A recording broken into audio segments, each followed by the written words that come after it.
Fora, direto de Londres, Felipe Killing. Contato restabelecido com Felipe Killing. Vamos ver se agora a gente consegue compreender melhor. A gente estava falando de aliados dos Estados Unidos que temem não ter meios suficientes para se defender de contra-ataques do Irã. E a gente já vinha acompanhando isso, o Megali falou, o professor Leonardo Trevisan falava disso, de algumas potências, entre elas a França, falando de reforço, mas um temor mesmo desses países, né, Killing? Bom dia mais uma vez. Tudo bom, Sheila? Bom dia. Vamos ver se a internet colabora agora. Tá travando um pouquinho para mim, mas se não estiver colaborando, me avisa que eu mudo de lugar. Mas o Reino Unido tem duas bases no Oriente Médio, a França também tem uma base no Oriente Médio, e eles estão mobilizando porta-aviões, estão colaborando com os Estados Unidos para que os Estados Unidos e Israel possam ter também um reforço na região. Mas aliados dos Estados Unidos no Oriente Médio estão preocupados, porque essa é uma guerra que é mais caro você defender do que atacar. O Irã produz esses mísseis kamikazes, né, os Shaheds, que custam algo em torno de 20 a 50 mil dólares. E um míssil para abater esse drone custa de 500 mil a 1,5 milhão de dólares. Se você pegar os mísseis balísticos, o Irã gasta de 1 a 2 milhões para lançá-los. Para defender, países gastam com baterias de defesa antiaérea algo em torno de 4 a 5 milhões de dólares. E não existe apenas a questão financeira, existe também a reposição desses materiais. Você não produz uma bateria antiaérea do dia para a noite. Então, países ali do Oriente Médio estão preocupados. Os Emirados Árabes Unidos, por exemplo, conseguiram interceptar 92% dos ataques feitos pelo Irã. É um número significativo. Mas se a guerra continuar nessa toada, eles não sabem por quanto tempo tem material disponível para isso. Então, não se sabe também o estoque do Irã, né? O Irã tem ainda mostrado capacidade para lançar mísseis e drones. Os Estados Unidos e Israel estão tentando destruir esses locais de lançamentos, mas ainda assim tem sido algo desafiador para os países da região. Pelo menos 9 países do Oriente Médio, aliados dos Estados Unidos com bases americanas, foram atacados. Então a gente está no 5º dia dessa guerra. Os Estados Unidos continuam com uma operação forte junto com Israel e o Irã tentando se defender e disparando contra diversos países da região. Existe também agora a expectativa, o anúncio do novo líder supremo. Então, um nome que aparece muito forte é justamente o filho de Ali Khamenei, o ayatollah que foi morto nos bombardeios de sábado. Mojtaba Khamenei tem 56 anos e é apontado como um homem da linha dura do Irã, tá?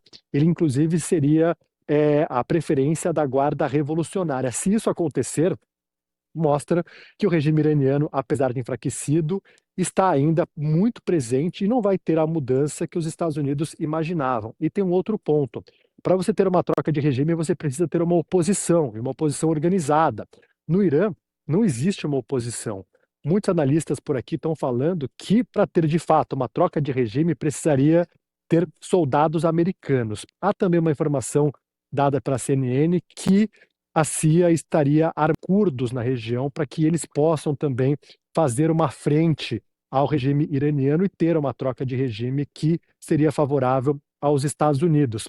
Mas você ter, por exemplo, soldados americanos na região é algo que não cai muito bem, até por exemplos passados, no Afeganistão, no Iraque, soldados que ficaram anos e anos e não teve uma troca muito significativa, algo que realmente trouxe uma mudança. Então o Trump está apostando numa troca de regime, mas se esse líder supremo, o filho de Ali Khamenei, for anunciado como o novo ayatollah, o líder supremo, aí sim seria algo que não interessaria nem um pouco a Estados Unidos e Israel. E quando a gente tem, né, Kirin, os chamados boots on the ground, porque na guerra de mísseis, drones, os Estados Unidos levam ampla vantagem, ninguém tem um arsenal tão moderno, tão tecnológico e mortífero quanto os americanos. A Rússia até tem mais ogivas, tem mais materiais, mas o poderio americano é a fina flor, né, do que existe de tecnologia para matar. Agora, boots on the ground, né? As botas no chão, aí a história é completamente diferente e ela nos ensina, ou deveria nos ensinar, que já colocou os americanos em vários atoleiros. O Vietnã é o mais conhecido, os americanos perderam aquela guerra. O Iraque, mesma coisa. Em questão de uma semana, ele já estava no centro de Bagdá derrubando a estátua do Saddam.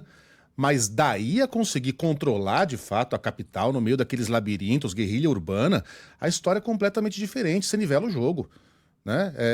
A defesa conhece muito mais o terreno, né, o campo de jogo, do que quem está atacando. Isso faz toda a diferença numa guerra. Então a chance de Donald Trump colocar os Estados Unidos num novo atoleiro, num novo beco sem saída, criar um novo Estado Islâmico, né, trazer ainda mais instabilidade a uma região já tão instável é gigantesca. E o nosso ouvinte, Antônio Requião, faz uma pergunta muito boa, Kilin. Ele fala, mas como assim? O Kilin falou em mísseis kamikaze. Tem algum míssil que vai trabalhar e volta para casa? O míssil kamikaze, ele tem razão, né? É o drone kamikaze, né? O drone kamikaze é que, diferentemente dos outros, é aquele que consegue escolher o seu alvo, né? Ele escolhe a própria trajetória, ele pode sobrevoar a área por várias horas e pimba, né? Se explodir ali num lugar determinado e, de fato, ele não volta para casa. Outros drones voltam. Mas existem também os mísseis chamados kamikaze. Né? Diga lá, Kilin. Exato. E se a gente fala drone, né? Quando a gente fala drone, não é aquele drone de brinquedo que a gente olha, eles parecem aviões. Então são aviões não tripulados, praticamente, né? Então, de fato, ele vai, explode, mas tem esse fato também de ele ficar sobrevoando, drones de observação. Os Estados Unidos utilizaram vários, inclusive, antes desses ataques ao Irã. Mas é um drone que parece um avião e não é tripulado. E aí é teoricamente barato em termos de guerra, né? $20 mil, você produz um míssil, um drone kamikaze e um míssil para bater, pode chegar até $1,5 milhão. É isso. Uma arma de guerra por um preço de um carro popular. Kilin, bom trabalho para você, até.